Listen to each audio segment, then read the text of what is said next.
Welcome back to another video, everybody. This is Scotty, and today we're standing in my testing area for Decked Out because in my last video people were asking how I was doing Clank. And I'm going to go over some options that you have for survival as well as creative mode. This here is a survival friendly player detecting system. If we walk down here, the light should turn on. As you see, it did.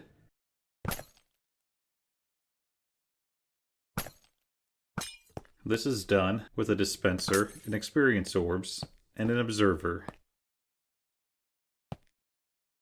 So when you get close to the area, the orbs will fly up, triggering the observer, because there is a string in front of the observer, giving you experience, as well as sending a redstone signal to your detection system.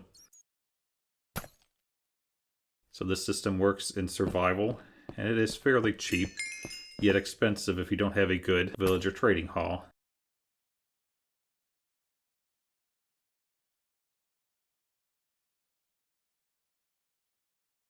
This next one here is also survival friendly and can be done without any commands or anything. Just walk down here and it will turn on the light. And it turns off. Walk back, it should do the same thing.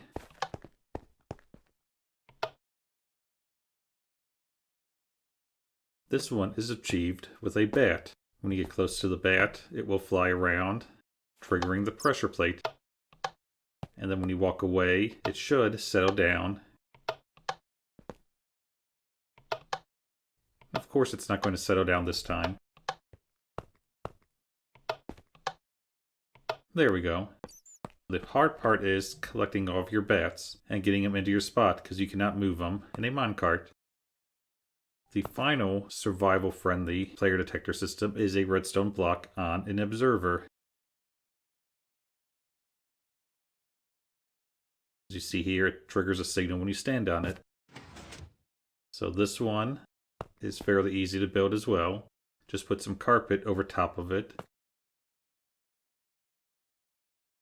The bat one is a challenge, but works. I'm not sure how you're going to get the bats because they do not want to ride in mine carts and getting them in the small area. But it does work.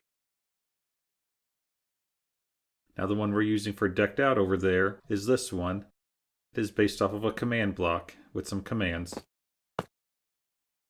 When we get close to the pufferfish, it turns that stone block into a redstone block, sending a signal.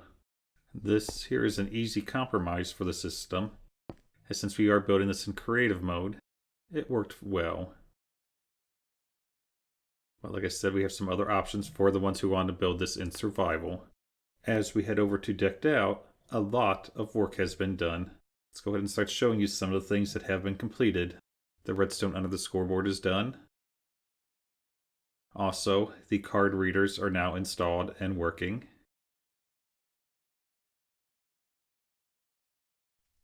This first one will send it off to Clank, resistance. This one is not being used due to beast sense not working. It will have a replacement, I don't know what yet. We also have loot finder and soul seeker. All of the lodestones have been put in place and are ready to go. All of the soul flames are in place. I modified the circuit a little bit more to make it friendly. And all of the loot finder systems are in place.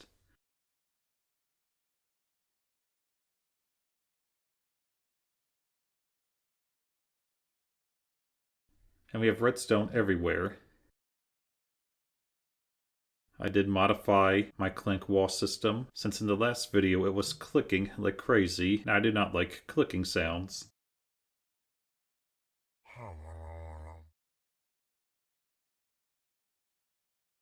So now when the wall activates, it will also lock the dropper here, preventing any more clicking.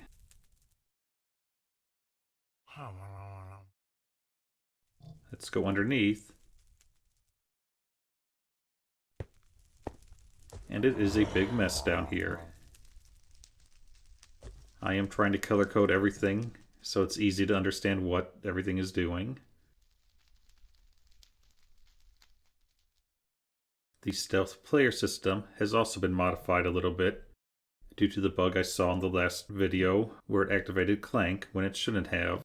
So this new system's a little bit bigger, but works. There is also a switch here that turns off the Clank system when the game is off, preventing sounds from happening when no one is playing the game.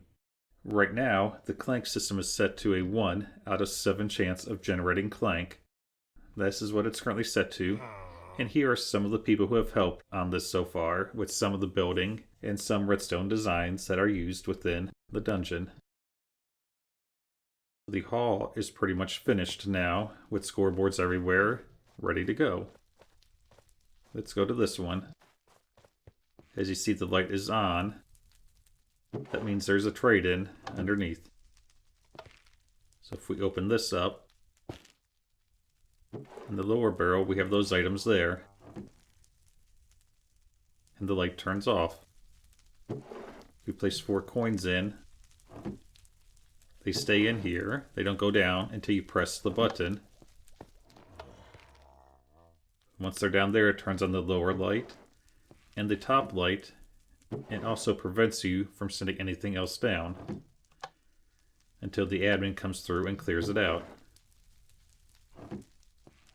This is a little bit different than the Java version, because the Java version has the button on the lamp. We can't do that due to the item frames.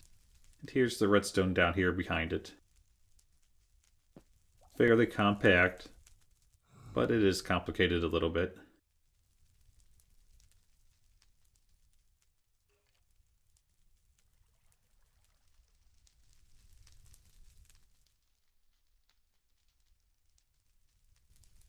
And that is about it for the progress of Decked Out. It is just about finished. I just need to do some testing to make sure everything is working correctly, because I don't want to release the world with issues. I want to make sure it's working the best it can.